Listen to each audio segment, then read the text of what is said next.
If you believe, deep in your chest, that service to this nation doesn't come with an expiration date, hit like and subscribe. Because what happened to the man you're about to meet should never happen to anyone who has ever worn the uniform. His name was Robert Keane. Bobby to those who truly knew him. And on that quiet Tuesday morning, he didn't walk into Summit Ridge National Bank looking for attention. He wasn't seeking honor, applause, recognition, or even fairness. He wasn't waving medals or retelling war stories to strangers who didn't care. All he wanted, was to withdraw a few $100s from an old account he hadn't touched in years. A simple errand, a quiet task. That account once held the hazard pay from deployments the government still pretends never happened, missions that never saw sunlight and still cast shadows. Wait, before I continue, answer this in the comments. What would you do in this situation? He stepped through the front doors like any other customer, slow, steady, hat in hand. That hat, black worn but lovingly cared for, carried gold stitching, Korea/Vietnam veteran. Before leaving home, he had brushed dust off it with the same reverence a soldier gives a folded flag. His shirt was pressed, the cuffs fraying from time and history. In his coat pocket, folded with the precision only decades of discipline can teach, were 2 tattered discharge papers, his VA card, and a brass challenge coin rubbed smooth by years of being carried close to the heart. Bobby stood in line patiently, quietly, the way men from his era always do, like waiting your turn is still sacred, still honorable. But when he finally reached the counter, everything shifted like the air itself sensed a storm coming. The teller, a young woman barely in her mid-20s, blinked at his ID and hesitated. Her expression tightened. Something on her screen didn't match, or maybe she simply didn't understand the weight of what she held in her hands. Bobby, voice soft but steady, said, "I'm just trying to pull some funds. This account's under Robert Keane, been a while." His hands trembled, not from fear, but from battles fought long before anyone in that room was even born. Nights colder than memory, places without names, moments no one would ever understand. She flagged her manager. A man named Cadden, slick hair, short tie, long ego. He strutted over with a smirk already forming, the kind that insults before he even opens his mouth. He glanced at Bobby's paperwork, then at Bobby himself, and let out a laugh that cut sharper than a blade. "You sure this account's yours, sir?" He dragged the word out like poison. The teller let out a nervous chuckle. Bobby didn't defend himself, didn't argue, didn't raise his voice. He simply reached into his coat and placed something on the counter. "Hold on, don't just watch. Type the first word that came to your mind after seeing this part." A brass challenge coin, engraved with a thunderbird and 7 stars. A symbol only understood by warriors who have walked beyond the line of ordinary service. Cadden didn't even look at it. "Cute trinket," he muttered. "They sell those online. Anyone can pretend these days." Then he did something far worse. He motioned toward the security guard. "I think we've got another wannabe vet trying to game the system. Escort him out." The guard froze just a second, but enough. Enough for Bobby to hear everything. Enough for customers to snicker behind raised phones. Enough for shame to ripple across the lobby like spilled ink. Bobby didn't argue. Didn't push back. Didn't say a single angry word. He picked up the coin with the same care a man gives sacred things and slid it back into his coat. Then he nodded once, quiet dignity, and walked to a bench by the window where he sat tall and still. The laughter around him faded. Not because anyone felt guilty. Not yet. But because somehow something felt wrong, like the air itself disapproved. One person, however, wasn't laughing. Maya Rodriguez, early 30s, former Air Force logistics specialist, stood frozen. She had seen that coin once, only once. when a retired JSOC colonel had placed it on a table during her team's briefing, and every officer in the room stood like the world held its breath. Real viewers only. Comment yes or no. I want to see who's actually paying attention. She walked straight to the counter. You just made a mistake, she said sharply. Cadden blinked. Excuse me. She pointed at Bobby. That man is not a fake. That coin alone outranks every paycheck in this building. Cadden snorted. If he's so important, why isn't someone here with him? Maya didn't answer. She stepped outside and made a call. But someone had already noticed. In the back office, an older bank employee, quiet, reliable, forgotten by most, heard the name Robert Keene. His heart stopped. He walked to a brass plaque on the wall dedicated to Summit Ridge Command Base. There, engraved among the founders, was a name that had never faded. R.J. Keene. The same man now being called a fraud in the very bank built on land he once commanded. The old employee didn't hesitate. He picked up a phone and spoke 6 words. It's Bishop Coyne, Summit Ridge, he's here. And hung up. Quick challenge, describe this moment in 1 emoji. Let's see what you pick. Fire. Outside, Bobby watched the wind push a flag across the street. He didn't fidget. Didn't complain. Didn't show anger. Men like him don't chase respect. They wait. Even when the world laughs. Even when the past is forgotten. Even when their truth is treated like a lie. But what Bobby didn't know, not Cadden, not the teller, not even Maya, was that just a few miles away, a furious general had already slammed a phone onto his desk, thrown on his dress uniform, and was speeding toward the bank with purpose that could shatter stone. And in 20 minutes, Summit Ridge National Bank would witness a silence unlike anything it had ever known. The next 20 minutes, inside Summit Ridge National Bank moved like molasses, slow, heavy, suffocating.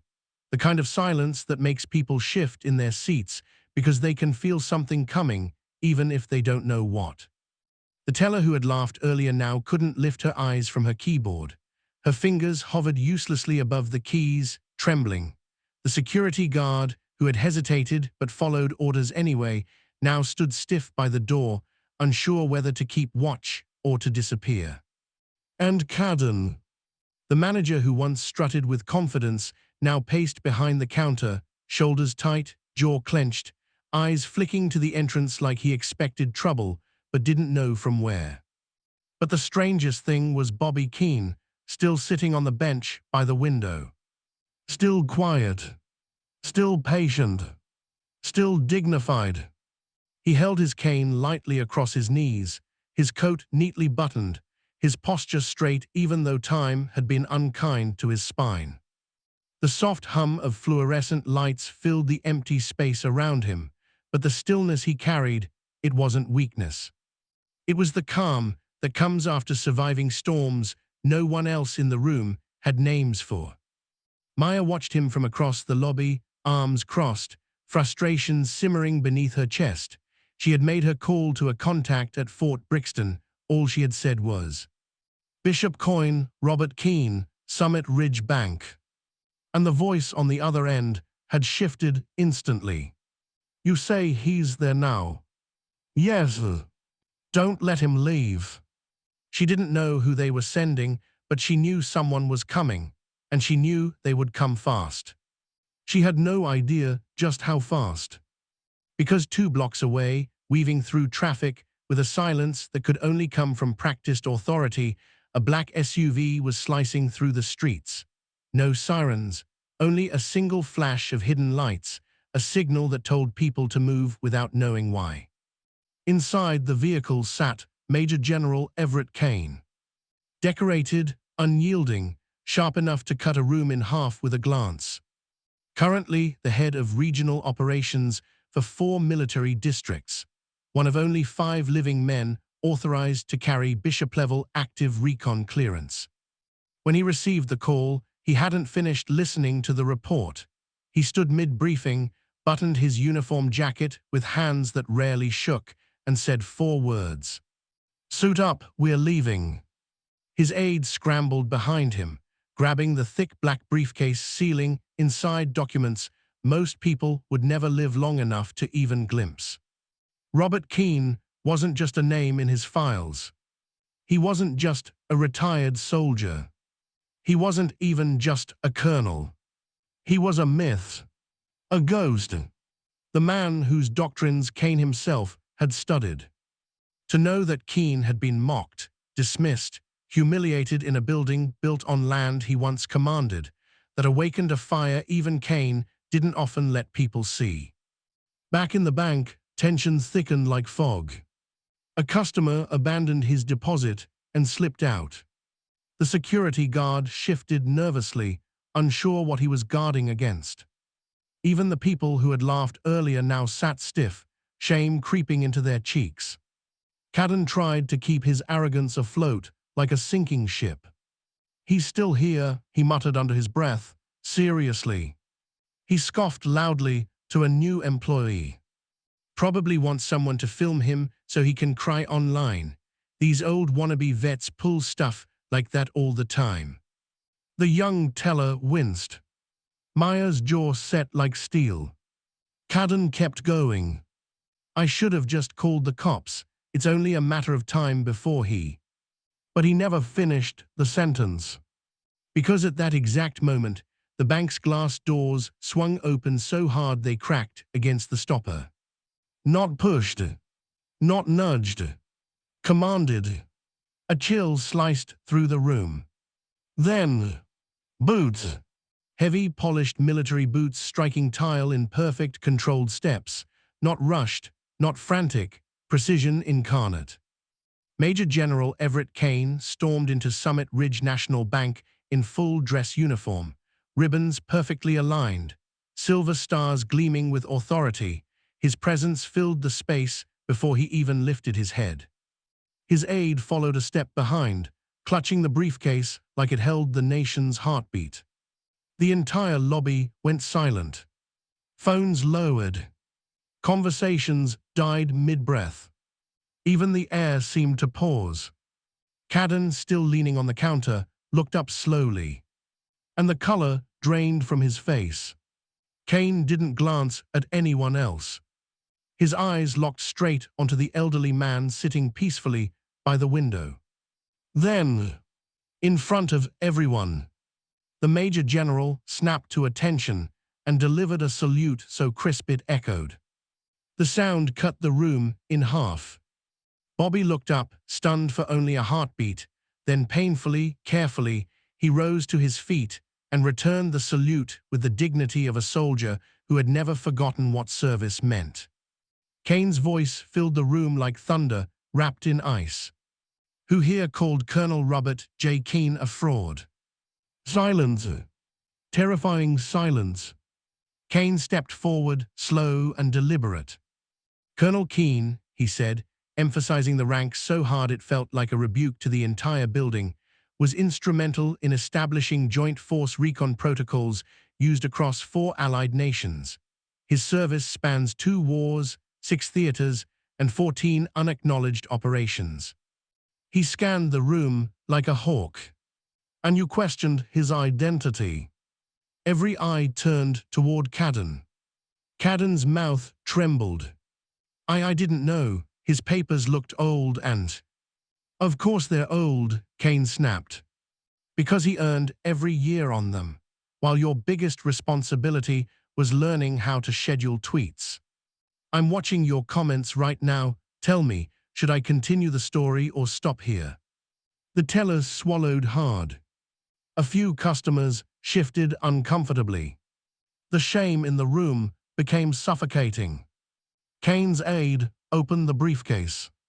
Inside were a declassified folder with Keene's name, a velvet-inset commemorative coin, a printed copy of the bank's own plaque, Keene's name engraved on it for all to see. Kane set the folder on the counter. "This bank exists because of the supply routes and infrastructure he built before Summit Ridge was converted to civilian use.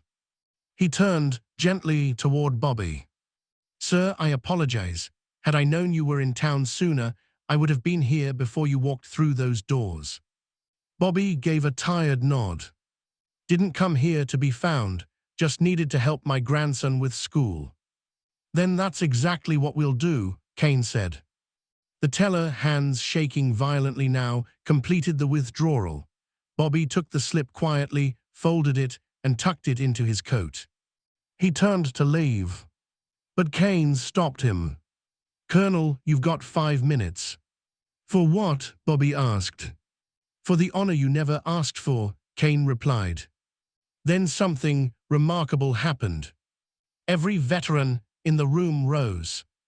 A young reservist, an older Navy corpsman, 2 civilians who stood simply because their hearts told them they should. They all saluted, not because someone told them to, but because greatness demands reverence. Bobby returned the salute with slow, steady precision. Kane reached into his pocket and handed him a velvet box. "We've been holding this for years," he said. "Thought you should have it now." Inside was a medal engraved with 3 words: "Service beyond record." Bobby stared at it long and hard. No tears, no speeches, just a slow nod. "I didn't come to be remembered," he whispered. "I came to keep a promise." "And by doing so," Kane said, "you reminded us all what honor really means." Bobby stepped into the sunlight. No cameras followed. No reporters chased him. But inside the bank, people stood taller, spoke softer, understood deeper. Later that week, a new line appeared under the bank's entrance plaque. "Robert J. Keene, Colonel, U.S. Army. Honor in silence." No mention of the incident. No explanation. Because the people who worked there knew. Some truths never need to be shouted. They carved themselves into the world quietly and live forever. Wait. Right now in the comments.